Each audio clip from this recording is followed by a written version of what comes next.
All of you came back because last year's winner is hosting, right? You just came to see Brad. Brad Jennings won the first York Story Slam event ever in January 2016, and then he won again the very next month, prompting us to create what I call the Brad Jennings rule, which is if you've already won a slam, you don't get scored for subsequent times that you put your name in the hat to tell a story. Let's make him feel welcome and make him want to come back. Brad Jennings.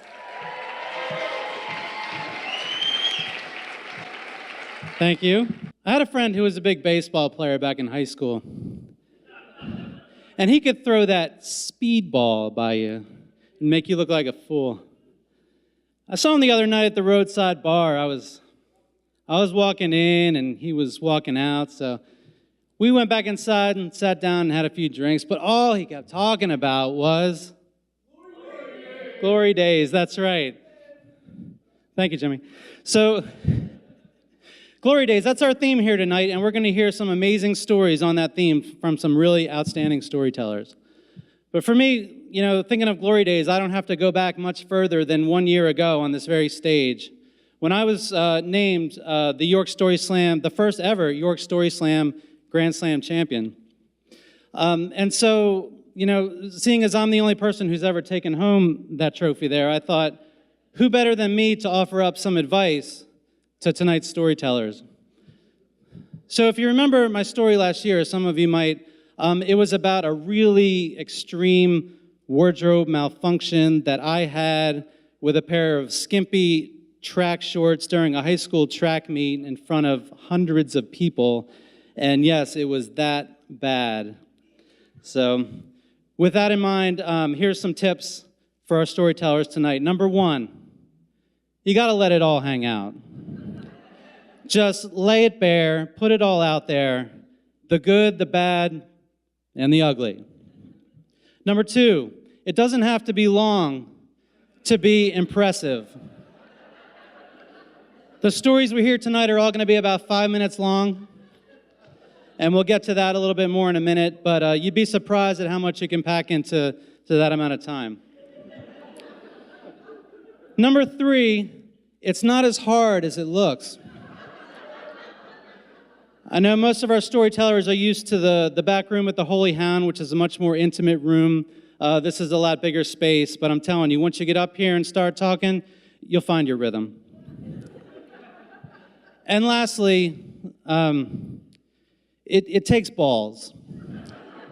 And I don't mean that like I'm using like the male anatomy as some sort of a metaphor for courage. I think that's lame, and that's not what I'm talking about at all. What I mean is, all of the York Story Slam Grand Slam Championship winning stories have literally been about balls. So I'm going to get us started with a story of my own here. Okay, so when I think about Glory days, I think about going to see Eagles and Phillies games back at Philadelphia's old Veterans Stadium back in the 80s and 90s. And yes, it was gross, and yes, the people there are nasty, but this story's not about that.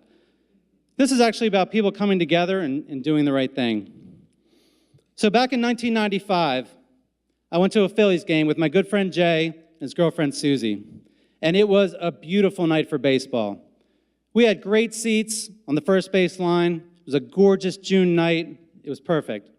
And to make things even better, early in the game, they show up on the Fanavision. That's what they call the Jumbotron at old Veterans Stadium, the Fanavision. That's fan with a PH.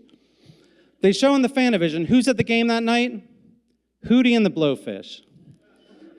Now, if you remember the summer of '95, you know it didn't get any bigger than Hootie and the Blowfish. I mean, the whole summer was like, right? So Hootie's there. That's cool. I should tell you that my friend Jay is like a foul ball hound. Like, he just gets a ton of them, and he's got like a system and a process, and he's really ruthless about it. So, of course, about halfway through the game, foul ball comes over to our area, and it hits about a 10-year-old kid, like, right in the face. Just right in the face. And it bounces back about 6 rows back, about 10 seats over, and that's where Jay pounces on it. And without reacting at all, he just no-look hands the ball to Susie. She no-look drops the ball in her purse, and they both sit back like nothing ever happened. And I'm like, Jay, yes! And he's like, doesn't even look at me. He's just like, no. Because what I found out as part of his process is you don't call any attention to the fact that you just got a foul ball. And I soon found out why. The kid was hurt. There was blood. There's people rushing in to help. And soon enough, some people behind us start to heckle Jay. They're like, hey, man, why don't you give her the ball? Come on, man, give her the ball. And then it starts to be some more people. It's like, come on, pal, give her the ball. Come on, buddy. Come on, give her the ball. And I'm like, Jay, maybe you should give her the ball. And he doesn't even look at me. He's like, shut up. Well, now they're organizing. And now the whole section behind us is chanting, give her the ball. Give her the ball. And I'm like, Jay. And he's like, shut up. Now it's like 3 whole sections of the stadium. And they're like, give her the ball. Give her the ball. And I'm like, Jay. And he's like, shut up.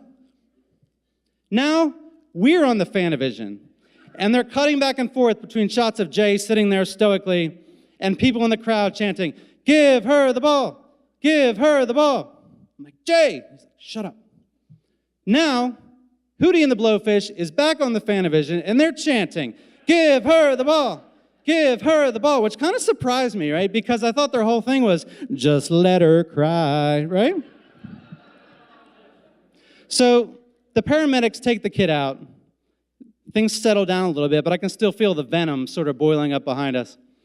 And about an inning or so later, the kid comes back all bandaged up, and I look at Jay, and I'm like, I will lead this angry mob. He rolls his eyes, and he takes the ball, and he walks down, and very formally, he presents it to this kid. And the crowd goes wild. And it's back up on the Fanavision, and everybody's cheering, and Jay's waving to the crowd like he's some sort of civic superhero. Between innings, the Phillies' first baseman, Randy Reddy, if you care, he comes out with an extra baseball, and he hands it to the first base umpire, Cowboy Joe West, if you care.